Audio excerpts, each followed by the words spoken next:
वाटलं नव्हतं मला लॉन्चच्या दुसऱ्या दिवशीच आपल्याला ऑर्डर मिळेल. नमस्कार, मी सूरज मोरे. कर्जात बुडालेला प्राणी. अजून कर्ज काढून आम्ही गावरान थाट नावाने फूड बिझनेस सुरू केला आहे. दिवाळीच्या दिवशी आपण आपला बिझनेस लॉन्च केला. मला वाटलं 2-4 महिने काय ऑर्डर येणार नाही.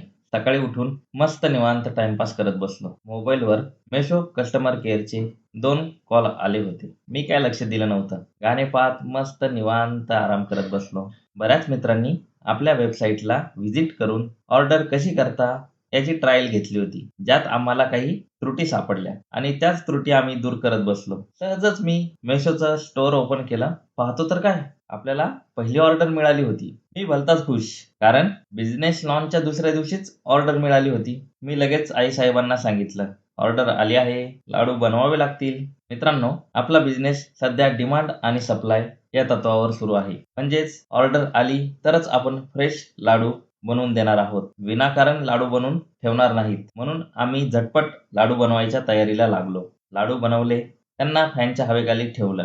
त्यानंतर मी पॅकेजिंग करत बसलो. स्टँडअप पाऊचवर आपलं लेबल चिटकवलं, त्यावर बॅच नंबर, मॅन्युफॅक्चरिंग डेट टाकली आणि मग आपण स्टँडअप पाऊचमध्ये 250 ग्राम क्वांटिटीमध्ये लाडू भरले आणि मस्त पॅकेजिंग केली. पॅकेजिंग झाल्यावर आपण पार्सल घेऊन कुरिअर पार्टनरकडे गेलो आणि प्रोडक्ट शिप केले. पहिली ऑर्डर होती म्हणून खुश होतो. भलेही ती ऑर्डर फेक का असेना, पण दुसऱ्याच दिवशी ऑर्डर मिळाली याचं समाधान होतं. ती ऑर्डर डिस्पॅच झाली आणि परत टाइमपास करत बसलो. संध्याकाळी आपली वेबसाईट ओपन केली तर आपल्या वेबसाईटवर देखील एक ऑर्डर आली होती. वाटलं होतं 2-4 महिने काय ऑर्डर येणार नाही, मार्केटिंग करावे लागेल. पण मिळालेला रिस्पॉन्स पाहून गाडी योग्य दिशेने चाललीये याची खात्री झाली. मित्रांनो, तुम्हाला देखील आपले प्रोडक्ट ऑर्डर करायचे असेल तर आपल्या वेबसाईटवर जाऊन ऑर्डर करा आणि आपल्या पेजला फॉलो करा.